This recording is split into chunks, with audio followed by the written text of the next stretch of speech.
Hey, what's up guys? Surge here. So the iPhone 10, which is the most costly iPhone till date, obviously due to its infamous notch and the Face ID, and we all know that Apple did not sell nearly as many iPhone 10 models as it hoped, and the company had to cut production orders from the first 3 months of sales came in under expectations. But at the same time, there's a big difference between didn't meet expectations and a total flop.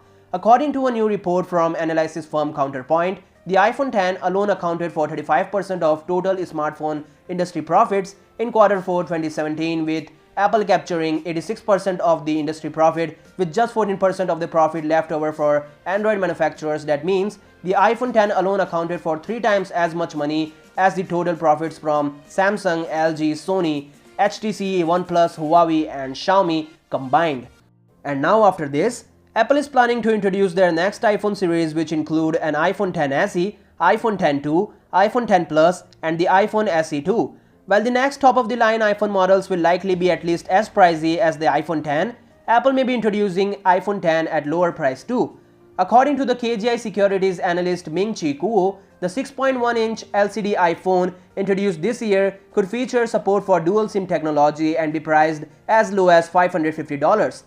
Kuo's note explains that the 6.1-inch LCD iPhone could be available in 2 models, one with a standard single SIM setup and another with dual SIM dual standby.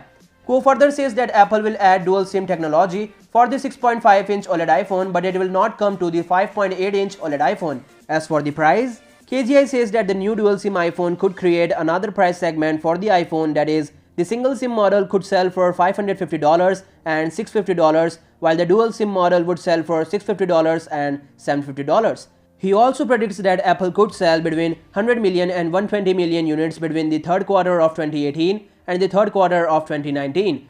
Now for those who think that after these 3 new iPhones, the regular iPhone 10 will experience a price cut, that's not gonna happen. The iPhone 10 is dead. Analyst Neil Campling wrote in a research note to clients, that seems extreme, but Campling says the fact that Apple supplier Taiwan Semiconductor Manufacturing lowered its full-year revenue forecast indicates that Apple isn't buying enough iPhone 10 components. Campling believes that the problem with the iPhone 10 is the price. The device starts at $999 for the 64GB model, and the analyst states that the customers are not buying such overpriced phones. He clarified that old inventory of iPhone 10 models will still be on sale, but no new ones will be produced.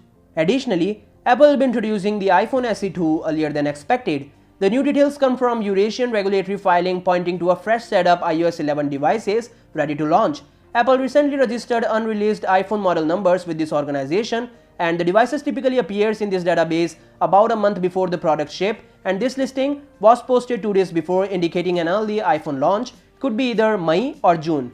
Yes, Apple will certainly be working on 3 new iPhones mentioned earlier, but all those will not launch before September 2018, so it leaves a space for the iPhone SE 2, and now a Japanese blog has published the new details about the rumored iPhone SE 2 based on details shared by a casemaker source, who believes that we will not have to wait long for the next iPhone SE. It's likely to happen sometime in May, with the same 4-inch display and design based on the original iPhone 5, featuring a chip upgrade from A9 to A10 Fusion, and will continue to support Apple Pay using NFC. However, the casemaker claims that the iPhone SE 2 won't include a headphone jack despite having the same dimensions, and this indicates towards an improved water resistance on the SE 2. The casemaker source also believes that the iPhone SE 2 will work with wireless charging. In addition to this Japanese report, Benjamin Gaskin, a well-known render artist, has shared the possible look of the iPhone SE 2, and he also mentions that the iPhone SE 2 will support wireless charging feature. Obviously, it will have a glass back and the device is already in mass production. So that said, tell me your thoughts about this in the comments down below, and I'll see you guys tomorrow. Peace out.